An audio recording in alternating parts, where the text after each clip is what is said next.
Hey, howdy, and welcome all to the Big and Bright Podcast. My name is Nick. This here next to me is James. Howdy. You thought I was going to mess up that flow. Stall out you there? thought I was going to mess up that flow, didn't you? No, Yeah. I got you. I'm just giving you a little There's bit a of pregnant suspense. pause. Yeah. Yes. Pregnant pause, giving a little bit of suspense. You know what won't be suspenseful? What's because that? we'll totally expect it, is when they like and subscribe. Oh, yes. To this podcast. Like, subscribe, Comment. Share. Bells ringing.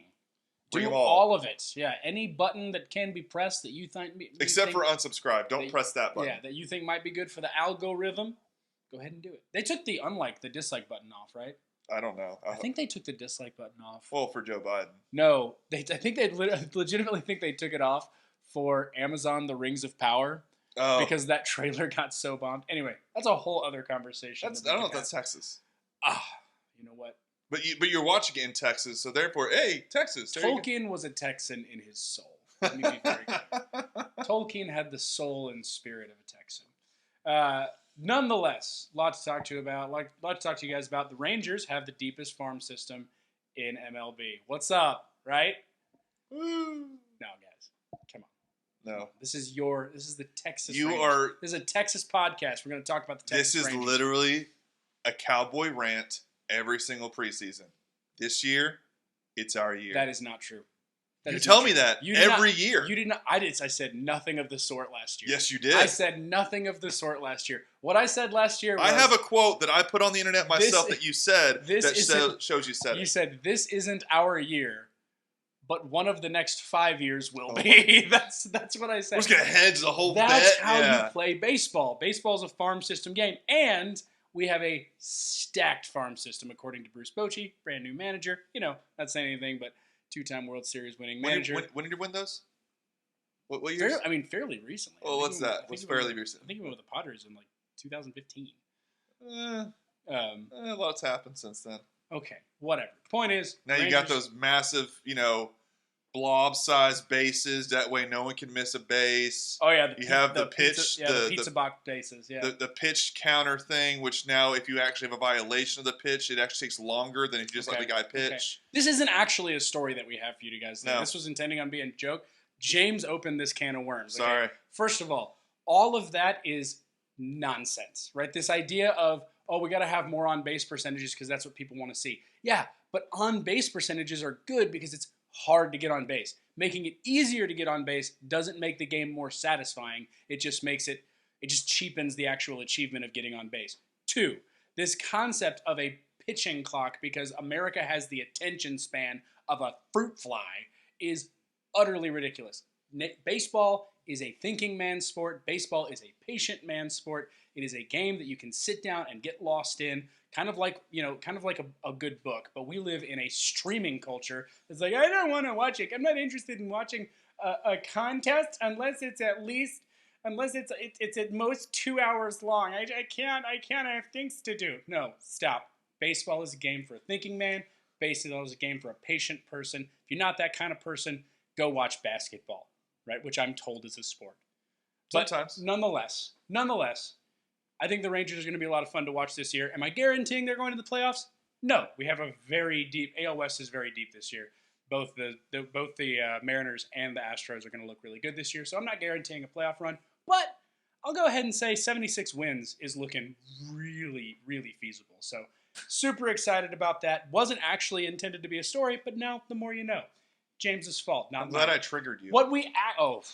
So much. I got tunnel vision there, right? Yeah. What we actually want to talk to you guys about is a bit more important, right? Yeah. We'll go ahead and say that. Yeah, it actually affects Texans. Yeah. It actually affects Texans, for sure. And it's about something that I'm very passionate about and something that I think you are very passionate about, both because your wife works in the industry and because you have a child, education. Yes. Education, very important for those of you that have children and want those children to grow up to be functioning members of society that can rather than blubbering, safe space-seeking idiots that can't. Now, I have a lot of people in my life that are in education. I have several uncles who are teachers. My grandmother was a teacher for a while. I've got a lot of friends who are teachers. I know your wife. She's not a teacher, but she's in she's in the education space. We have a lot of people that we go to church with who are teachers. Obviously, seems like that's basically it's either nurse or teacher for our small group. That's true, yeah. I obviously don't have anything against teaching as a profession, but Uh-oh. it's important to note something about education. And we're And about to get kicked off, so go ahead, Nick. I'm gonna wait, and I'm gonna tell you what it is in a second after we talk about this article, because I actually agree with the logistics of a lot of the things in this article. What I disagree on is a matter of tone. It's a matter of tonality, and we'll discuss exactly what that is in just a second. Do you mean to brief it? See what's yeah, going on? go ahead and brief it. Go ahead and brief it. So this kind of I have to go back a few years. In 2015, the Texas legislator, it actually made to where a school no longer had to have 180 days. It had to have so many minutes taught, which allowed flexibility. So if you have a snow day or any kind of weather day, you can still make it up in minutes and not have to necessarily make it a single day. So for instance, sometimes you have those, they get out at noon. Well, we're not going to let them out at noon today. We're going to keep going. That way we can make up our minutes. That's how this all really started. Mm-hmm. Okay. Well, now certain schools, because of that flexibility, are looking into making a 4-day week. There's actually been one's called Crosby ISD. It's in Harris County. Mm-hmm. And there's another one, I believe it's called China something, which I thought was really weird. Mm-hmm. It's near Waco. And there's one that's just south of Travis County. Yeah, it's just south of Tyler. China Spring. Alto ISD also is south of Tyler. And Alto, a lot of districts are looking to a 4-day week, and some have passed them. So for the next year, so this one, we continue the year the rest of the way, and then this August or September, however they start, they are going to go to a 4-day week. Because if they do enough minutes, they can still reach the minutes that's required per year, and it should be fine. It got voted in on certain schools. It's been looked at and constantly talked about at the Texas legislature. It just hasn't really made it to where it's a bill on the floor to talk about and actually vote on. So that's the basics of what this whole thing is. Making a school week 4 days instead of 5. Okay. Here's why I agree with the logistics of this. I don't think it's necessary, and I also don't think it's, in many ways, appropriate or beneficial to have your kids in a school building 5 days a week. I just don't, right? And I think that what we learned over COVID was kind of revealing that, right? The reality is that parents need to parent their children. Now, there's a lot of issues that we have to deal with in order to make this a reality, right? Like we have to get rid of the fact that you basically have to have 2 incomes in order to survive, right? Correct. In middle America. That's a problem. We have to do something about that. We have to do something about teacher pay and what a teacher vocation looks like as far as how they're paid. But I think, so there's a lot of schools out there that are basically hybrid schools. It's half homeschooling and half actual private school, right? Okay. We're actually looking at one for my son in the future. He's not quite in school yet. But dang. That's an option that we're considering, right? Where you have 3 days in class and then you have 2 days outside of school. Now, these places offer something called homework, which I had no idea about this, but homework isn't a thing anymore. What? According to what I've been hearing from a lot of people, right? They're not allowed to give homework, or at least they're not allowed to give a certain amount of homework. So there's an issue with that, right? But the fact is that if you base your education on assignments, on completing assignments, and I'm not guaranteeing that, I'll have to verify that. I was also told by another teacher that I know that they're not allowed to teach the "I have a dream" speech in English class, and that doesn't seem right. Yeah, I'm going to go ahead and say X to doubt on that. But there's a lot of things that it's are kind of a big speech. The issue here is that in order to do this, you have to have an assignment-based education system rather than a time-based education system. Meaning, while you're at home, you have to have tasks to complete and things to do. The parents need to be aware of that, and the parents need to be guiding their kids through that process. This allows you to parent your children, take active part in their education, and have the assistance of people who are trained in whatever field of education they're in, right? Or this idea of being trained in education, I don't like, I'm a trained educator. Listen, I don't care if you're a trained educator. If you don't know math, I don't want you teaching my kid math, right? I want to know that you're qualified to teach the thing that you're teaching. But that's an entire aside. So I think there's a really good benefit to the fact that we're taking a day off as long as 2 things happen. One, the kids are given tasks to complete during that day. right? Meaning that So there's still something to do there's still while at something home. to do while you're at home. Meaning Okay. the teacher says, "Hey, we're going to have a paper. We're going to spend 4 days studying and going through the research necessary in order to do the paper, and then day 5 is when you actually go home and write the paper. And if you don't show up on Monday with the paper, there's going to be serious problems, right? Right, it So, allows you to kind of piece it out. You know what? I'll do like hour in the morning. I'm gonna go Sure. play outside. Then we get 2 hours in the afternoon. yeah, Knock and it so out. so you have a sort of active education from home. I like that. I think that's a Okay. great thing. What's The other two? thing is the teachers need to be utilizing that time, and this is where I get to what I said earlier: the problem of tonality. Right? I agree with this. The problem is if you read this article, and we'll include the link in the description. If you read this article, this is something they're doing to benefit teachers, Yes. not students. To allow them to get grading done and Mhm. everything else on that Friday. Yes. That's fine. Okay, I understand that there's a practical need there that needs to be met, but I need to say something because this is where I get into some difficulties that I have with a lot of teachers that I talk about. Teachers out there, and there's a lot of great ones. I'm not saying that every teacher is bad, but one thing that marks a good teacher is they understand this fact: education is about students, not teachers. Yes. I do not care nearly as much as what policy is going to do to affect you. I care whether or not the policy is going to affect my child. Which is the whole reason that education is put in place. It's Exactly. not to let teachers learn. It's to let the children learn from Exactly. teachers. Exactly. Yeah. That I am putting my child and paying for, by the way. I want my teachers to be paid well. I want my teachers to have a good working environment. I want my teachers to love and enjoy every aspect of what they do. I want that not for their sake, but for the sake of my child, who is their student, right? Because a happy teacher is an effective teacher. And so there's this issue of we're doing this, but we're doing this because the teachers are overworked. First of all, I'm sorry, I just have difficulty saying you're overworked when there's 2 to 3 months out of the year that you're just not working, right? I have a problem saying that you're overworked. It's a good thing my wife left. I also have a problem. I also have a problem saying that you are, that you're overworked. And I understand that there's grading involved. I understand that there's curriculum planning involved and stuff like that. But honestly, that's the nature of most jobs, right? My job, I have several jobs, right, that involve me working outside of the working hours. That's the way most people operate. Yeah. To say that that's unique to teachers isn't true. Now, are teachers being paid enough? No, I don't think so. I think there's a lot of ways that we can deal with. One of which was talked about in the State of the State address, which we'll talk about later. Yeah, finally. Yeah, but finally get to you. again, we will finally get to the State of the State address. But there are ways of going about that, and I think that this is fine. I think that this 4-day weekend is fine. We just have to keep it in the right frame, which is we're doing this for the students. We're not doing this for the teachers. And another thing I'm going to say, and then I promise I'll stop talking. I'll talk it over to James. We'll see. Another thing I'm going to say, parents have to take responsibility. Parents have to assume responsibility, or this isn't going to work, right? This 4-day weekend, if this is just, or sorry, this 4-day school week, if this is just becoming a 3-day weekend constantly because both parents are at school or are at work, and they're not able to make it work where they're there and engaged and making sure that their children are getting things done, this just isn't going to work. And so we have to, there's a lot of adjustments that have to make in order for this to be what I think it can be. But I don't think this is being done in the right spirit. And so I'm going to give this a failing grade. This particular article.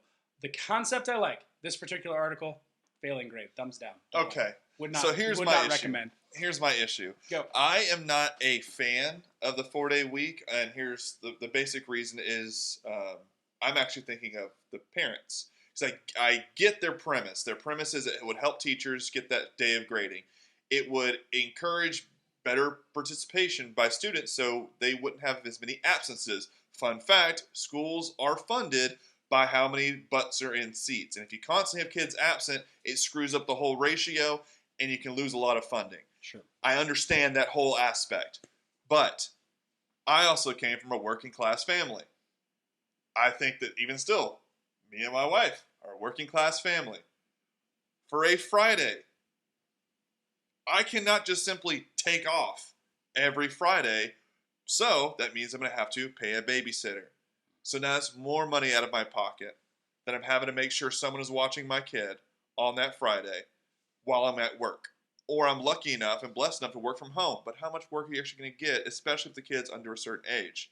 So I think at least until they're 10, they're going to need to have some kind of occupation. They're not going to leave mommy or daddy alone when they're trying to get work because they don't understand that it's actually important. Sure. They know they're at home. I want to play with mommy and dad or mommy or daddy. Well, let's go play. And most times that would be like let's do it. Sure. But it's a Friday. I can't do that. Daddy or mommy's got to work. No. You got your whole piece. Okay, fine. Go. So I've spoken to my wife about this, and she happens to work for a Title I school, and this 4-day week has actually come up. Well, for them, because they're a Title I school, that means the parents and the families don't make that much. That's what Title I typically means. It's lower income students. Well, they obviously are working class. They can't just take off because a lot of times they're hourly. If I don't work the hours, I don't get the pay, period. That's how it works for most people who go to work. So they're looking into funding some type of daycare type place that would be able to be affordable or free for those parents for Title I.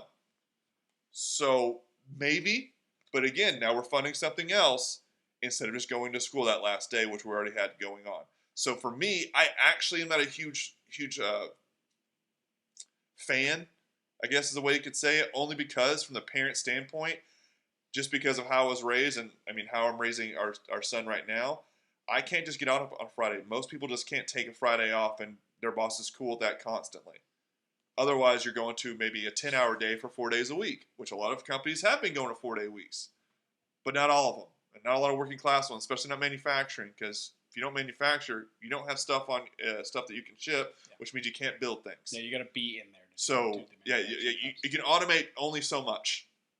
And so that's my beef with this whole thing. I understand it. I get it. It sounds nice, again, for the teachers more than the students. So I'm kind of with you on that with it should be more about student than teacher. And I'm with you on the task thing to have on a Friday. Mm-hmm. But if a kid's below a certain age, I can't just leave him or her home alone. And I can't just take off work. So it kind of screws over the parent. But in these districts, the kids, or it was voted in by the school board, which was approved by the parents. So I get it. Two potential solutions here, right? And then I'll get on what I was going to say. Fine. One is, what if this was only for high school, right? What if as soon as you got out of middle school, this became an option, right? So once you get out of middle school, then you're in a 4-day week high school. That's good because high schoolers can typically take care of themselves. Yeah. Right? They get home, and this idea of, you can't leave your kid home alone. Honestly, I think that's overwrought. I think that's a great deal of just propaganda in order to, sort of impose the nanny state. But I digress. I think that this could work if it was for older kids. Right. But this article doesn't say what age group, so I don't know. So I'm going the whole spectrum. You're right. The other thing you could talk about is what if this was sort of a charter option, right? So it's a publicly funded school, yes, but you have the option of you can send them to a 5-day week, or if you have the capability and maybe you have to have some sort of proof that you can manage this, you can send them to the 4-day. And so they're both publicly funded, but it's sort of an option to go one or the other. That would also help affect overcrowding in classrooms, which is a big problem in education, right? But you're just shifting the problem around. You're not actually fixing it. So no, not necessarily. You're just giving people you're giving people another place to go so that you don't have as many kids in the classroom and you have kids reaping the benefit that have parents that can manage it. That being said, what I was going to say before, this is a cultural thing. Right, and part of this is our economy, but economy comes from culture, right? Your economy is a byproduct of what your culture as an aggregate believes. We need to get out of this understanding of just go, and make everything about making as much money as we possibly can. I think it's beneficial to have at least one parent that works part-time, right? I think it's beneficial to have at least one parent that has a job that either has a job with flexibility or is a part-time or not employed, right there. I'm still a part of the J.D. Vance, which is a senator from Ohio. I'm actually for him on one of his phrases of, we should start looking at the economy brick by brick and seeing why do the households have to have two incomes, like you were saying earlier. It should just be one. I don't care if it's me or my wife. I really could not care less if I was stay-at-home daddy. Mm-hmm. But since she's in education, there's a good chance it's not going to be my job that's going to be paying less over time. That's true.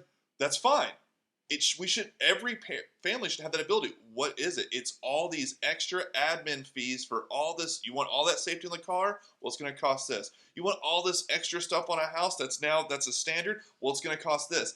You've made it go up under the guise of safety. In reality, you haven't really got much safer and a lot less risk averse when you add all this crap to it. So you screwed over the parents who now have to work outside the home in order to afford these things that you just bankrolled way too much, and the quality really hasn't got much better. Sure. So that's my biggest issue. I'm with that. For me, what you said at the beginning is I'm with you on it should not be a factor. That is, it has to be a 2-income household. And obviously, we're talking about something that's a much bigger fix. Yeah, that's bigger than this. Than yes. can be done in education. But I think that the sentiment behind this, or rather, sorry, I think that the idea behind this is effective, even if I don't like the sentiment, right? Yeah. But speaking of cultural changes with the economy, did you know that Texas is probably going to consider eliminating sales tax on certain items? What are those certain items? I would rather not say, right? Really? You mean tampon? They're feminine hygiene products. Yes, tampons, right? It's not a dirty word. Taxes on tampons. Taxes on tampons, right? Texas on tampons. I like that. Opposed to eliminate tampon tax. I think we just figured out our episode. That's great, right? Texas on tampons. Okay, I'll explain this one too, because this is interesting to me. State Rep Donna Howard, an Austin Democrat, laid out a bill this week before the House Ways and Means Committee that would exempt sales tax on menstrual products, tampons, as well as diapers, wipes, baby bottles, pregnancy clothes, and breast milk pumping products. Pause. I just want to say this. This, again, I don't like the spirit of the article. Yeah. Because everything you just mentioned, diapers, wipes, baby bottles, all that stuff. But what is the article talk? What is the title? The title is poised to eliminate tampon tax. Yeah, right? Even the article we have, this is the San Antonio Express News. It just talks about that, but the whole bill actually said a few more things. Why? Because the tampon is the hot button. It's like an empowering thing. It's a big red button that you push. What do diapers? It's disgusting. What do diapers, wipes, and baby bottles indicate? Motherhood, and motherhood is not empowering, right? Motherhood is if you choose to. Yeah. That being said, diapers are stupid expensive. Yeah. So anyway, go ahead. All right. So I'm actually for this bill, but I want to amend it. My biggest thing is I listed all those out: menstrual products, tampons, diapers, wipes, baby bottles, pregnancy clothes, and breastfeeds. 6 things, okay? Possibly 7. It depends how many menstrual products you want to put in there. But my biggest issue is I'm actually fine with all of that except for pregnancy clothes. No. You can go to a resale store. You can buy a bigger clothing. That should not be a thing, because I think that opens up way too big of a Pandora's box. It's like, well, now it can include this. Yeah. No, I am totally for encouraging families to have children, which means those necessary items, you got to have diapers. I don't care if you do cloth or the regular style diapers. Either way, you got to buy them, period. I care if you do cloth diapers. If you do cloth diapers. My parents did. I think I was the last, no, we've got. I was a part of that last generation. We have 2 friends that did cloth diapers for both their children. Yeah, well, and they're gross. Yeah. Anyway, but anyways, I'm actually fine with getting rid of those taxes. Apparently, CVS and a lot of other states, including Texas, for tampons, they actually just eat the cost themselves. They're like, no, we'll not tax it and just absorb it, which I think is kind of cool. But it should be encouraged. We should be encouraging having children, and I think a good way to encourage it is to show that, well, it's things you're going to have are the tax-free. Why? Because a child. You don't know when a child's going to pee more, poop more. All right, now I get more diapers. Sure. Now I'm going to get more wipes. Yeah, or they're going to chew up the bottle like my kid did when he first got teeth. Well, okay, that bottle's done, so I got to get another one. Yeah. That nipple's just torn to shreds. But I totally am fine with all that except for pregnancy clothes, and I totally am for the Republicans finally seeing that the Democrats did have at least one good idea, because they've been pushing this issue since 2017, to stop putting taxes on things that you can't get around as a woman. You're going to have a period. It's going to happen monthly unless you're pregnant, sometimes even if you're pregnant. But you're still going to have it. It's a necessary item, so make it tax-free. Milk is tax-free for a reason. Why? It's a necessary item, period. Sure. So that's my biggest issue. Here's a couple of things. One, the article, I think, is a bit misleading, because the article's case is that the Republicans were pushing back on it, but they It doesn't decided get a committee. That's they what they mean by pushing back. but they decided to go along with it because Roe versus Wade happened, Yeah. and the Republicans were like, "Ooh, we're going to be seen as really bad if we're not." We need suburban women. Yeah, we need suburban women, so we're going to do it. That might be the case. I'm more inclined to believe that massive list, diapers, wipes, baby bottles, that sort of pregnancy clothing, that sort of stuff, was included to get the tampons, right? Yeah. The Democrats wanted the tampon win. You've got a majority Republican in the House. And so they've got to push something forward. They say, hey, we'll give you a boom, boom, boom, boom, boom, as long as you let us put at the top of the article that we got free tampons, right? Because that was kind of... I actually kind of sort of agree with the article. I know it's from Axios and it's left, but I actually do see it as Republicans going, yeah, we probably should have done this a long time ago. Nope, I don't know why we were fighting this a long time ago. Yeah, exactly. I mean, you just twist almost $30 million. Yeah, we can absorb that. That's fine. It's just one of those things. Here's the deal, and I understand why they don't do it, because Texas doesn't have state income tax, right? So sales tax is where they get sales tax, and property tax is where they get the bulk of their tax. Yes. Okay. I am totally in favor of this, right? And here's my argument. It's very complex. You're going to need to pay very close attention. Oh, okay. Taxes are bad. Wait. What? Taxes are bad. Oh. Getting rid of taxes is good. This gets rid of taxes. This is good. Okay? Wait. Carry the... That's right. That makes sense. That makes a lot of sense, right? Man? Yeah. All right. This gets rid of taxes. Stuff that I'm not going to buy, but my wife's going to buy, so my household's going to pay for. Taxes on diapers? Are you kidding me? Yes, absolutely. Sign on the dotted line, right? Baby bottles, all that stuff? Great. Fantastic. I think they should include formula, but, That's actually not a bad idea. Include formula, because not everybody can breast pump or breastfeed. Breastfeed, yeah. And again, we saw the big formula crisis happen recently, and so we know that this is a necessary thing, but I'm for this. It's a great start. Right? It's a good start. But now what about the pregnancy clothes part? Do you agree or disagree with me on that? I don't really care. You don't really care? I see that opens up way too much of the door. I see your point is that anybody can be like, oh, this is a plus size t-shirt and we're going to call it even though it's a dude's t-shirt, we're going to be like, oh, this is pregnancy clothes, and then they can charge it tax-free.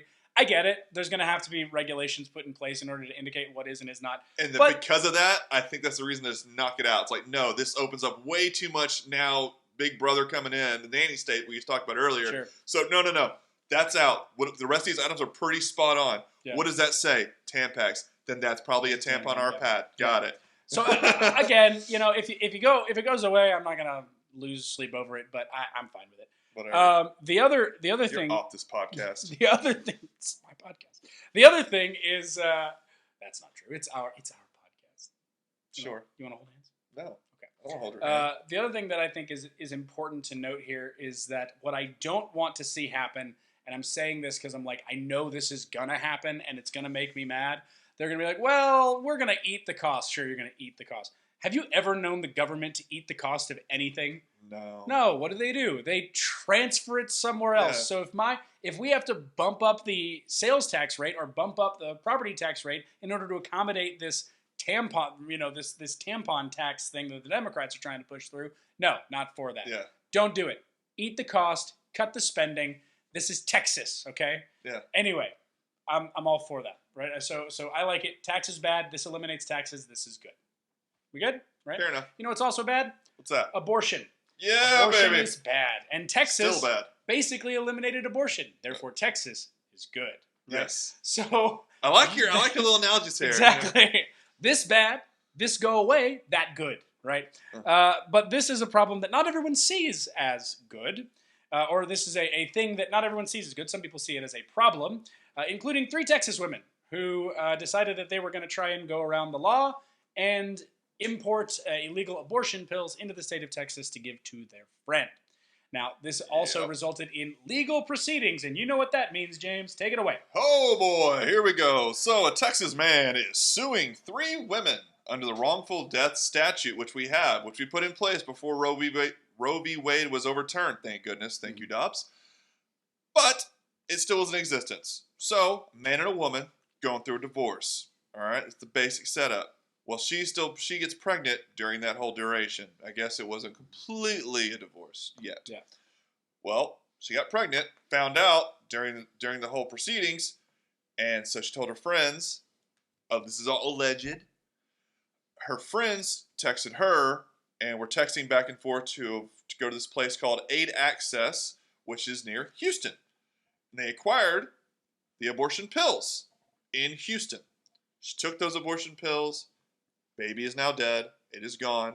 So the man is suing the women who helped her, because you can't sue the person who got it. Despite all those articles saying this is exactly what Texas is doing, no, Texas is suing those who were affiliated with the abortion process, not the one who got the abortion. Okay. Is he suing this Aid Access group? He's not suing Aid Access. He's suing the manufacturer for allowing their drug to be in the state despite it being illegal. Yep. So this is a brand new kind of case. No one's ever seen this before, because now the article tries to like dial it down. All his only evidence is these screenshots. It's like almost pretty damning screenshots, and saying, make sure to delete this today. That way he doesn't see it. Oh, well, would you want him to delete this? Your Honor, his only evidence is an eyewitness account and DNA. Yeah, that's right? it. That's it. That's all he's got. So this is a whole new style of case. This is actually, to me, very interesting. I don't know if it'll go very far, only because there has been a judge that's already said no whenever a certain person did take the doctor to the court, and the court actually dismissed the doctor despite our law on the books, which I don't know how you can do that and get around that. I'm sure it's being appealed right now. So it's really kind of cool. And I kind of am for the dad, because that was my child too.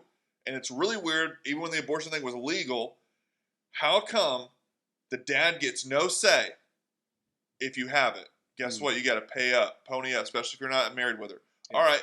But you also have no say. If she wants to get the abortion, you have no recourse. I don't get it.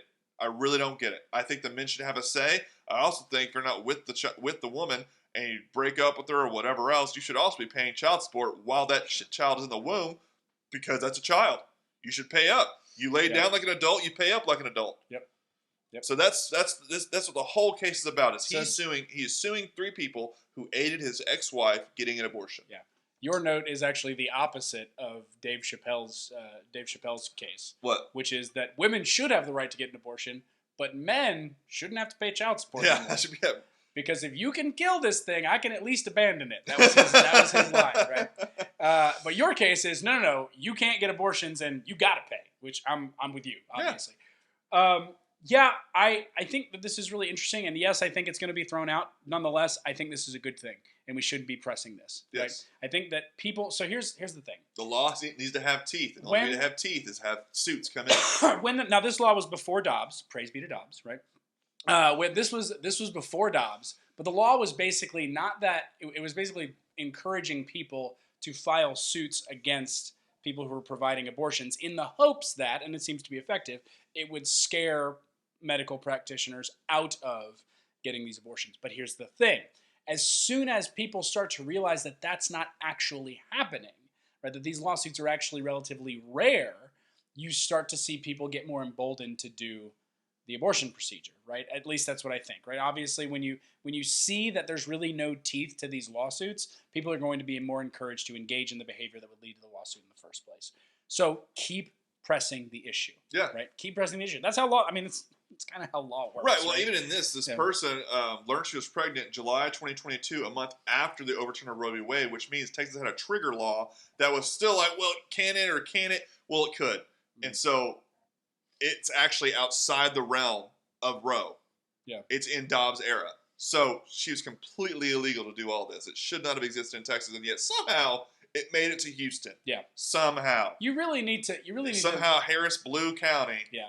Found a way to have abortion pills. We need to not be looking at this as something that is one person suing the other person for damages. This is more one person pointing out the fact that these women broke the law. Yeah. And should, if anything, I mean, even if you want to call it, I think it should be wrongful killing, or I think it should be some degree of homicide. But even if you don't want to call it that, you violated the law. You should be penalized in account of the law. But yes, I'm totally in favor of this. Keep doing this. Keep pushing these. The more stories I see like this, the happier I get actually really happy when I see these lawsuits. We will be. It's a weird fascination. Exactly. We will be a much better state if we keep having these things happening. The state of our state will be fantastic, which, ironically, is basically what Governor Abbott said a couple of weeks ago. This was Yeah, we're several late. weeks ago. We're really late on this. We're late. But here's the thing. I'm willing to bet that most of our audience didn't watch the State of the State anyway. Yeah. So better You late should've. than never. Yeah, you really should have. It was 27 minutes, short and sweet, to the point. You've never seen a politician give up the chance to grandstand. Well, he did. Well, also, he didn't. Hold on. He grandstand. Man, I was going to avoid the joke, but all right. It's out there now. I was going to push it. I was going to push it a little further and say, if there's don't push it too far. There's an edge right there. The wheels will go over. If there's one person that's not known for grandstanding at all, it's Greg Abbott. Anyway, Man. But I do mean... We just made so many people mad on that one. I do mean, in all seriousness, Greg Abbott is just not known for being long-winded. No. He's pretty concise. He's to the point, right? Ironically, Governor Ron DeSantis is kind of cited as being blunt and direct. Yeah. I don't see it. I've listened to him say a lot of things. I've listened to a lot of his media interviews and his responses to the media. They tend to be pretty long-winded and flowery. Now they're punchy, but they're not succinct, right? Or they're not concise, I guess I should say. He puts in a lot of detail. Nonetheless, Greg Abbott's message was pretty simple. It's great to be a Texan. I mean, state has never been more exceptional. Yeah, exactly. This is. We have $2 trillion economy. That's right. Ninth largest economy in the entire world. People say, "Are you an American exceptionalist?" My answer is no. I am a Texas exceptionalist, though, because right now Texas is pretty darn exceptional. Like I said, we have the 9th largest economy in the entire world. We easily, I think we easily do have the largest economy of any state in the United States. Yeah. California has. They'll claim it, but they don't. Go with their debt part. I was going to say they don't include the debt. Yeah. Well, we've made all this all year, and how much is in your deficit? Yeah. Why are you asking questions? Why well, the coolest thing I actually heard, and it was right at the beginning because where he was at Novian, which is a rare earth minerals manufacturer. Sure. He's actually if you don't know this, most rare earth minerals are in China. So they're figuring out a way of technology to try to do it here. Yes. So if we can do it here, we have less reliance on China, especially if it's Texas. Well, that kind of opens back up my argument of maybe we shouldn't, be in the United States. But whatever.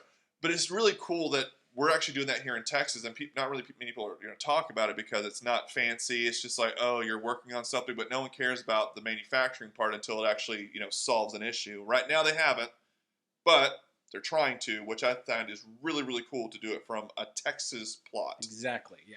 Bringing more business to Texas, always happy about that. He did talk about property taxes, which I love. Right? Must fix the property tax situation, right? Here's the thing about property taxes, Greg.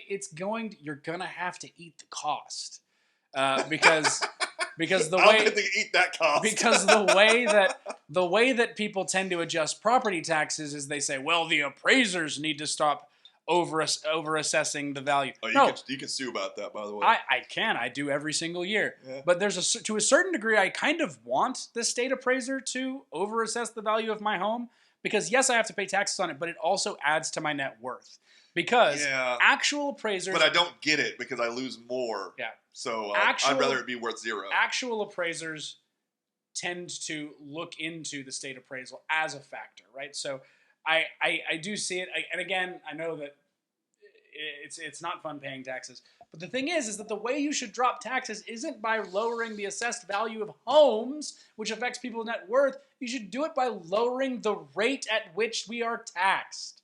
That's the problem. You wouldn't know anything about this. I would know everything about this. What certifications do you even have?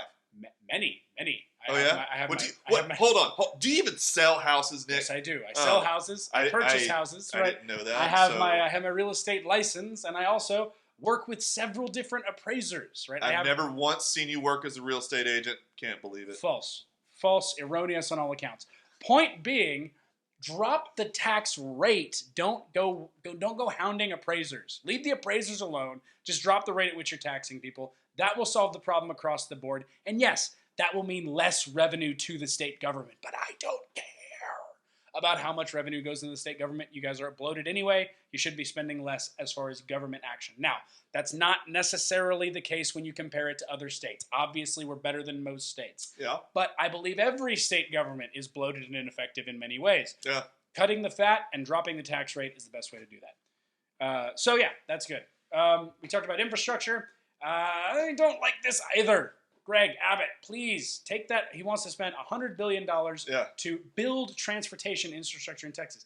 What does that mean? Stop building stuff and fix the ones we have, Greg, right? Because I'm actually with the Democrats a lot of time on I'll do a nicer word, fix the dang grid. Yeah. But the biggest thing is they want to do all these things and include a lot more green energy wokeness. No, it's not going to work. What you need to do is weatherize it. And I'm fully for paying that weatherization, because guess what? That weatherization is good for a long period of time. Meaning, we don't have to pony up again unless the biggest earthquake and hurricane hit at the same time, ruins it all. Yeah. That's unlikely to happen, just like a 100-year storm was unlikely to happen, but yet it did happen. And what happened? The pipes that actually had the natural gas froze up. That screwed over a lot of people. That's supposed to be always accountable. Well, it wasn't. So you have that there. You make sure it's weatherized, and it's better. And yes, it was intact for the last freeze we had. That's great.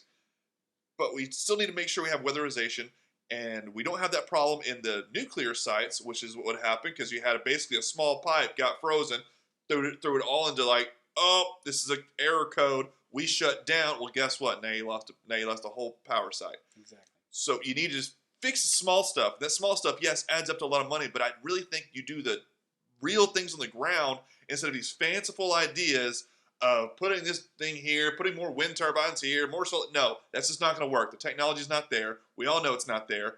You can pretend to yourself it's there. Prices say otherwise. Yeah. So boost up what you know works, but you won't. Which is a problem to me. The reason they won't, and this is one of the things, I don't know if you guys know this, but John Oliver actually used to be funny. He used to be right about a lot of stuff. Not everything, but he was right about a lot of stuff. One of which is the reason why politicians don't like to do infrastructure maintenance, is because it just isn't sexy. No. Right? You don't get the big ribbon cutting. You don't see the groundbreaking. Yeah, you don't get to name the bridge after you. It's just maintaining what's already there. But that is the most cost-effective way to deal with infrastructure, and it's the one that's going to make things last the longest, right? It's really hard to get a PR thing of a photo like, look, we're repairing. But again, that involves politicians taking away a benefit to them, which is the photo op, and that's what they exist for. And so please, just do that correctly. Maintenance. Yes.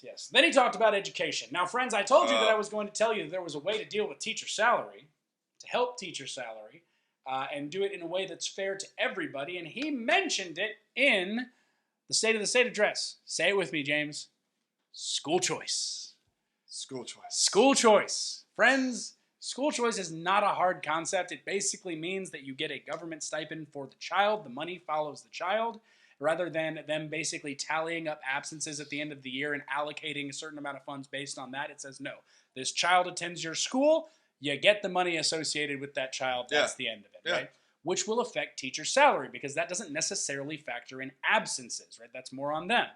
But also, it allows parents to choose the school that they want their kids to go to. What this does is it sort of mimics competition in the workplace. It's still government money, but it's government money that's associated with your decision to engage in the transaction, which mimics the market. And what that means is better schools get more students, get more money, able to pay teachers more, able to hire better teachers. It's right? J.G. Wentworth. It's your money.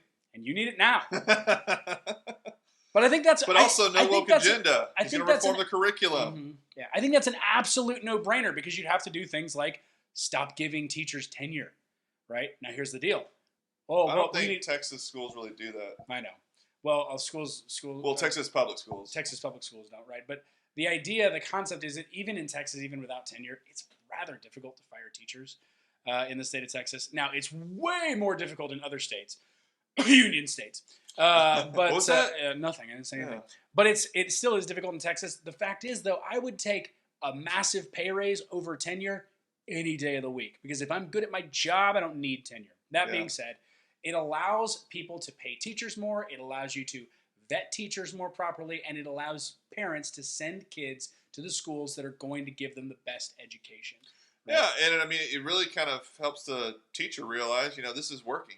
So, Yes. like, oh, they're coming to me a lot more. This must be working. Teachers. And so other teachers are going to go, well, I want them to come here. So what do you do differently? This is what I do differently. And that's a great person to go around training other teachers. Mimic me. Yeah. Mimic what I do. It works. They're learning.